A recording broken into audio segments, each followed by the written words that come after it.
everybody, and welcome. Thank you for joining today's webinar. I'm so thrilled to introduce our expert guest, Natalie Lamb, and she's going to be sharing valuable insights on the connection between menopausal joint pain and nutrition.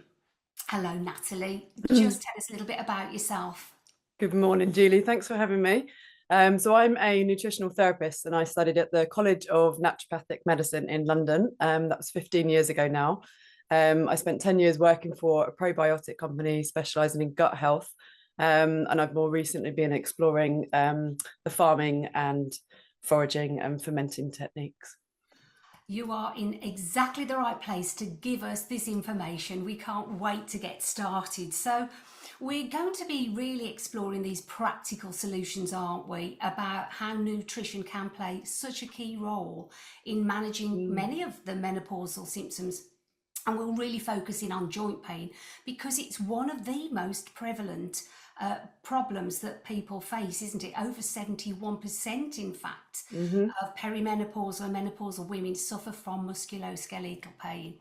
Now, despite its prevalence, it's often just dismissed as, oh, it's getting older, it's inevitable part of aging, or perhaps even dismissed as something it could be more serious. So really, with your help, Natalie, we want to discuss how to recognise and then support everybody through this, and particularly looking at how nutrition will play a key role and help everyone just feel more comfortable in their bodies again.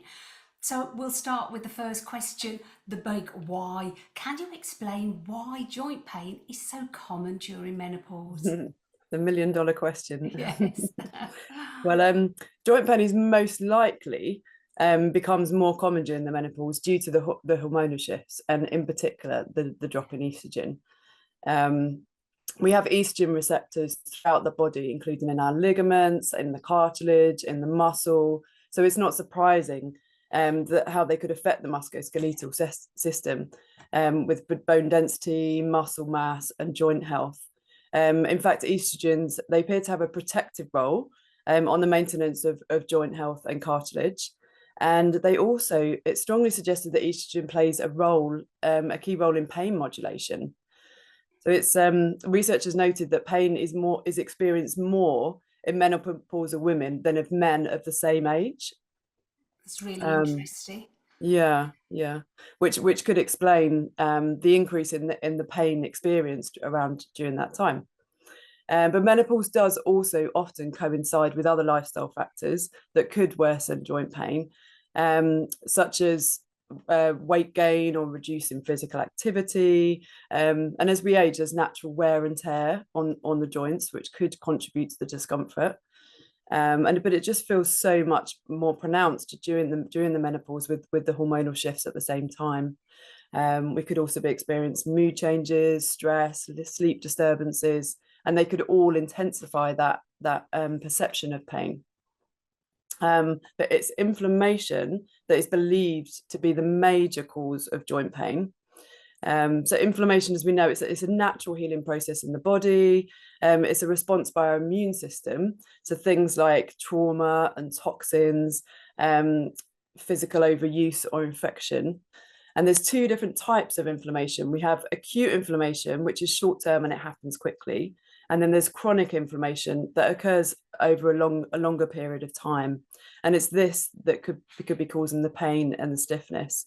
If it's an overstimulated response that the body is not able to heal. So inflammation, it appears to be triggered by the reduction of estrogen and the shift in our hormonal changes in general, which lead into why many women experience menopausal joint pain. So it's this combination of the hormonal fluctuations, changes in lifestyle, and inflammation that makes joint pain so common during the menopause. And I think this word inflammation, we're getting to hear it more and understand it more, how massive an impact it has on our health and well-being, not just during menopause, but throughout the rest of our life as well. So it's really good to know that there are some things that we can do to try and reduce that inflammation. But first of all, let's just look at those symptoms. How can you recognise the symptoms? As you say, Julie, yeah, it's often overlooked, isn't it, in the menopause. Um, so many women will experience like a dull ache or a stiffness, especially in the knees, the hips, and the hands, or with lower back pain. And it's often with a sense of discomfort rather than a strong, sharp pain. And they'd experience it every day, and it can be quite debilitating and affect our lifestyle. It can be worse in the mornings or after long periods of inactivity or sitting. And it's often accompanied by other menopausal symptoms. Although, as I'm sure you'll agree, it may not always be obvious in the early stages of the perimenopause, unless we're already aware and looking out for them, hence the brilliant work that you're doing. But I would say if anyone is concerned about their joint health, it's really important to get checked out by their GP in case it's anything more serious that maybe needs some medications, and it may be a process of elimination. But it would be really useful to mention to the health practitioner that if you think you are in the perimenopause or the menopause, and it's just something else for them to consider. But one really important aspect for me at this stage of my life is learning to listen to my inner wisdom, my gut instinct. And I think there's just so much that we just know. And if you are experiencing greater pain now than before you went through the menopause, and if you're also experiencing change in your menstrual cycle and other menopausal symptoms, there's a strong chance that your aches and pains could be related to this time of transition. I think there's such great advice there. I know that personally, having had an early menopause due to surgery, I wasn't given HRT, and I would wake up in the morning and I literally could hardly even straighten my fingers there. I was in agony. I was given all these tests for rheumatoid arthritis. I just thought something awful had happened. I only wish that I knew then what I know now. So this is what it's all about, raising Yeah. awareness, finding out, and then thinking, okay, we're on to the how. So how can nutrition help with menopausal joint pain? One of my favorite topics. Yeah. So as a nutritional therapist, I strongly believe that the food we consume can play a crucial role in all aspects of our health and well-being, especially in the time of the menopause. And in relation to menopausal joint pain in particular, I would suggest foods that could help reduce inflammation and to support the overall health of the joints. So firstly, incorporating foods that have demonstrated anti-inflammatory properties. These could include fatty fish, which are higher in omega-3s, EPA and DHA. So they're well known for their anti-inflammatory properties.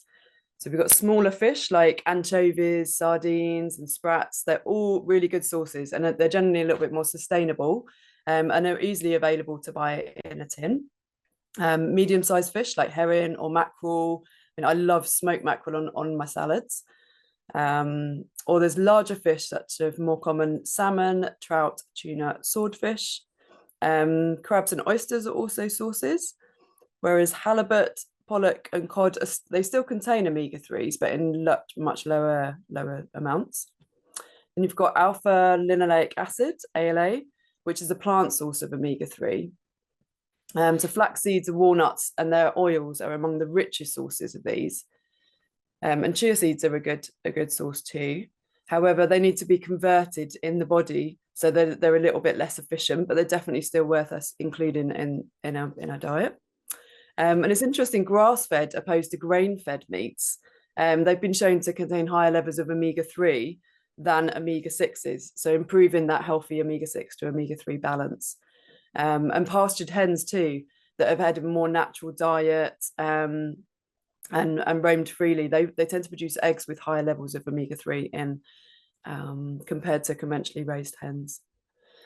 So we've got well-known turmeric, ginger and garlic. They're probably the most well-known anti-inflammatory herbs. They could be added to meals as a spice, from a shake of powdered turmeric and ginger in your oats in the morning, or your porridge, to adding the fresh root, chopping that up and then flavouring your ingredients for curries, soups, stir fries. I love adding turmeric to my brown rice. It gives it a really nice golden colour, and it just gives it a little bit extra kind of zing to the taste of it. Sounds great. And So these are easy as well. It's so easy to add these yeah, things in, isn't yeah, it? Yeah. yeah, that's right. And they're all stimulating, warming herbs. So great for the winter months, especially if your joint pain is worse in the winter months. So you're maybe not going outside and with so much physical activity. So it could be ideal to add to nourishing winter soups and stews.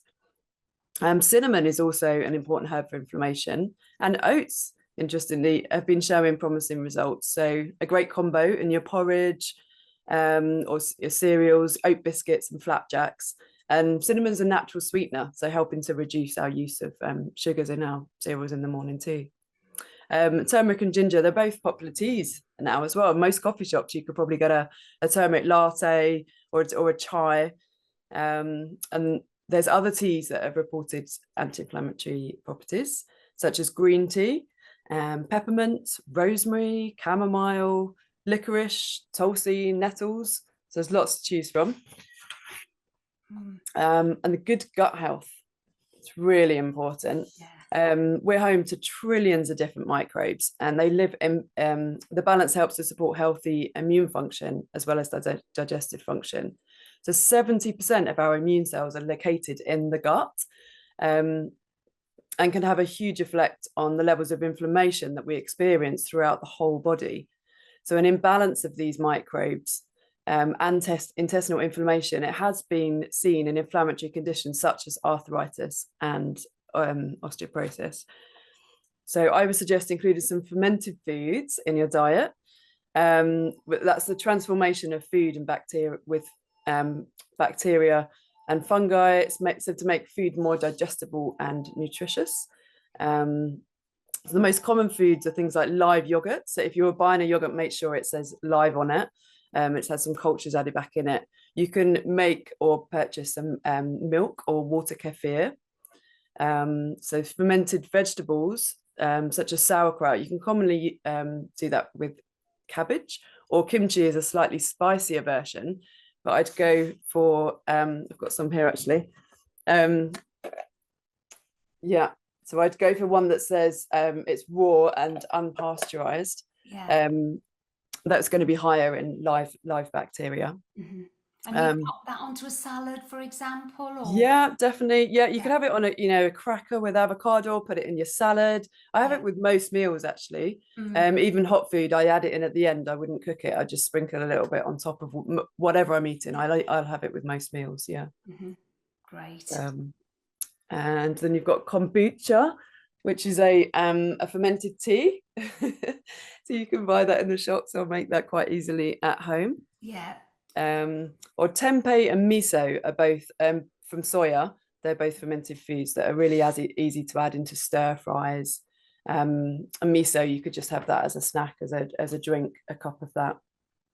So these can either be made at home or purchased, and try and go for live versions or those that are kept in the fridge. Fantastic. I mean, goodness me, there's so many fantastic things that you're telling us that are easy for us to add in. It isn't about always cutting everything out. It's about what to add back in, and this variety. I think the topic of gut health now is just huge, isn't it? So yeah, it's phenomenal. And in terms of like the antioxidants and vitamin C, I know that is something that we're told about. Is there a little bit more that you can tell us about that? Sure, yeah. I mean, oxidative stress is a key contributor to inflammation throughout the whole body.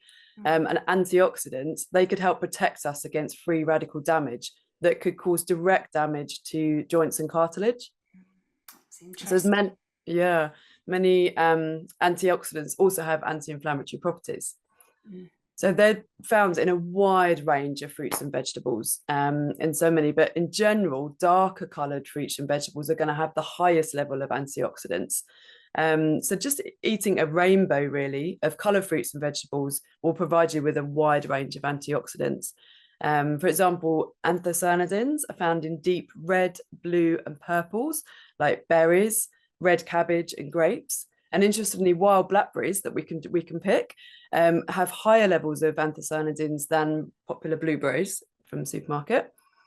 Carotenoids are yellow, orange, and red pigmented vegetables found in things like sweet potatoes, pumpkins, carrots, tomatoes. And vitamin C, as you say, that plays a significant role in maintaining healthy joints during the menopause. It's essential for production of collagen, which is a key component of cartilage and connective tissue in the joints. And unfortunately, the production does decrease as we age, which could in turn then contribute to the joint stiffness and pain around that time. Vitamin C also contributes to the normal function of the immune system, meaning that it has anti-inflammatory benefits, and it's another antioxidant. So foods rich in vitamin C include things like citrus fruits and kiwis, grapefruit and oranges, strawberries, bananas and apples, red peppers, tomatoes, broccoli, Brussels sprouts and spinach. So there's a good list to choose from there. Absolutely, yeah, and better presumably that you know you're getting that throughout the day in all of your meals really, rather than just one vitamin C tablet, for example. So just trying That's to right. include these things into your everyday meals. That's right. Yeah, there's lots of foods there you can include in your salads or your soups at lunchtime, and in your Yeah, evening your fish and your vegetables or your stir fries. yeah, Um, fantastic. So another food high in vitamin C are our homegrown rose hips. They actually contain more vitamin C than oranges. And That's a fantastic I one, know. because I think a lot of people listening to this will be really surprised. It's something they've Yeah, never heard of before. Tell us no. more. Yeah. So they've been used for centuries for their immune supporting and pain relieving properties. Mm. So they were easier to come by post-war than citrus fruits post the Second World War. So they were picked. Their wild red fruit was the choice for an immune supporting syrup that was given to children post-war. So it's still harvested today. You might see it in your garden, in the hedgerows when you're out walking, from the late summer. And you can make health tonics and syrups, jellies, ketchup, can be added to cider vinegar, and it makes a delicious homemade wine. Really? No, Yeah. sounds even more interesting. um, so it's an anti-inflammatory with immune suppressive mechanisms, and it's packed full of antioxidants such as proanthocyanidins and flavonoids such as quercetin. So they're both key to managing muscle and joint pain. So I'd highly recommend that. That's fantastic to know. And some things that we've talked about before, which keep popping up, is about balancing blood sugar levels. Mhm. And I know that's important for everybody at any stage, but particularly as we're talking about menopause. Just tell us a little bit more about that. Yeah, that's really important, Julie. That's right. It's imperative that we do try and balance the levels of our blood sugars, because they can increase when, insulin levels, and it can lead to inflammation, high levels. So I would recommend, so it's something really to address with the anti-inflammatory foods. I would recommend eating a protein source with every single meal and every single snack. So whether that's meat or dairy, but there's also lots of legumes and beans and nuts and seeds and eggs. Really easy to incorporate into all our meals. So they will help to slow down the release of sugar into the bloodstream, so that slows down the spike and slows down the levels of insulin, and therefore the inflammation. And so too can fiber-rich foods, generally found in vegetables and whole grains, like oats and brown rice, rye, quinoa, millet, those kind of foods. Fantastic. And we're asked a lot at Menno Health about phytoestrogens, and there can be quite a bit of confusion about this. So help us understand it. Sure, great question. We can't really talk about the menopause without talking about phytoestrogens. So they are plant-based compounds. So the limited studies have indicated that postmenopausal women with low estrogen levels, that they can act as weak estrogens, which can be of overall benefit to relieving some menopause symptoms. So today is International Women's Day. So we look into our menopause sisters in the East, particular in areas of Japan and China, where traditionally they rarely suffer from menopause symptoms, and they consume high amounts of phytoestrogens. The most well-known being soya, it's an isoflavone, so too are chickpeas and chia seeds. Lignans are another class of phytoestrogen. They're highest in flax and sesame seeds, but they're also found in pumpkin, sunflower, and poppy seeds, and whole grains like rye and oats and barley, some beans, and some fruits like particularly berries, and vegetables like kale, broccoli, Brussels sprouts, and cabbage, as well as nettles if you want to get out and do some more foraging. Wow. Brilliant. Alfalfa and clover sprouts are another class of phytoestrogen, and they're really delicious to sprinkle on your salads. But as you say, there is still some controversy and some health concerns around the consumption of soya in the West. So some caution is advised. I think it's really worth noting that traditionally soya was only eaten once it was fermented, whereas in the West we're bypassing this transformation with modern processing and practices. So I would therefore recommend consuming soya in its naturally fermented state. So if you can find a good quality product from a health food shop or someone that's producing it locally, of a miso or a tempeh, that would be the form I would recommend consuming. There's also important to note that dietary estrogens are broken down and converted by our gut bacteria. So back to the gut again. So it may be that our individual gut bacteria composition affects the biological activity in the body. So another reason to be good to the gut. Absolutely. It keeps coming back to this, doesn't it? The more we Yeah. can help our gut to do its work properly, the better we're going to be. If you haven't got time to go shopping, you may need to buy an extra freezer. They're still high in all the fiber, and great for bulk cooking as well. Making some nice home cooked food and putting that in the freezer for when you don't have time. Dinner swaps with friends, I love doing that, so you don't have to cook every night. Including lots of herbs and spices, especially the anti-inflammatory herbs that we talked about. Enjoy 1 cup of herbal tea a day from the list that we mentioned. Try and include some fermented foods into the diet, whether that's through drinks or foods.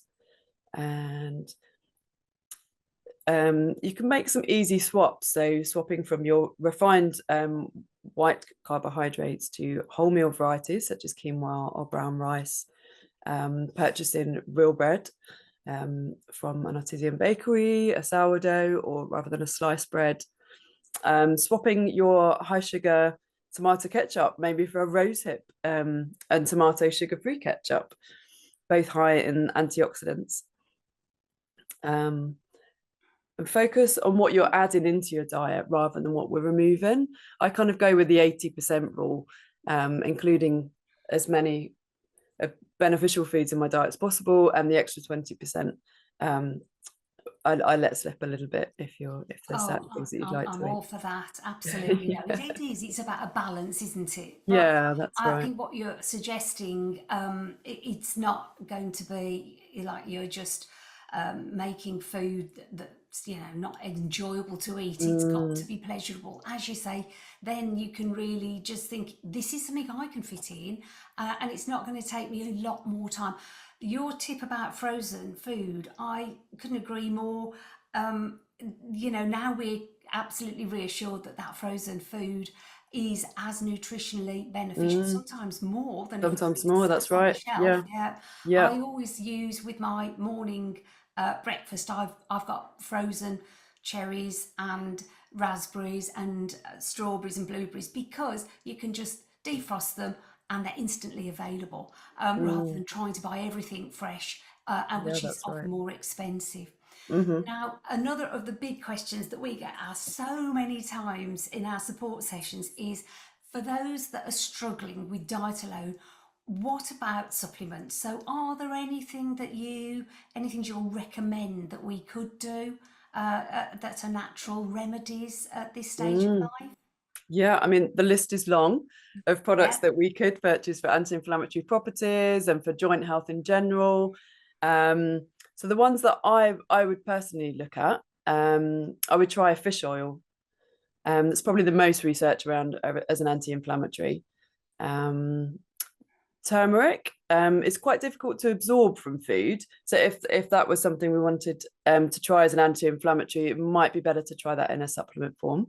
And then vitamin C, as we said, it's one of the most important nutrients for collagen production. So it's integral to the normal function of the joint cartilage. And it's an anti-inflammatory and an antioxidant. So a high vitamin C, general all-around support, that would be great as well. Also worth considering, there's Gopo, it's a joint health. It's another excellent supplement to try. That's made from rosehip powder, actually. It's one of my favorites, especially the dog rose variety. And it contains a compound called galactolipids. So they're found to have anti-inflammatory properties and have been shown in numerous studies to help reduce joint pain and improve mobility. So they're naturally high in vitamin C. And I read a study this week with a group of middle-aged women that had non-rheumatic joint pain, and they were given either the Gopo supplement or a placebo. And when taking the supplement, the women reported an improvement in their daily activities alongside a reduction in joint pain and stiffness, resulting in a 50% drop in needing to consume paracetamol. So you can take that as a supplement, as a capsule, or you can mix it into food. So I add the powder into my oats in the morning with my other supplements. And then lastly, you may want to consider a probiotic too if you're not consuming fermented foods each day. Yeah.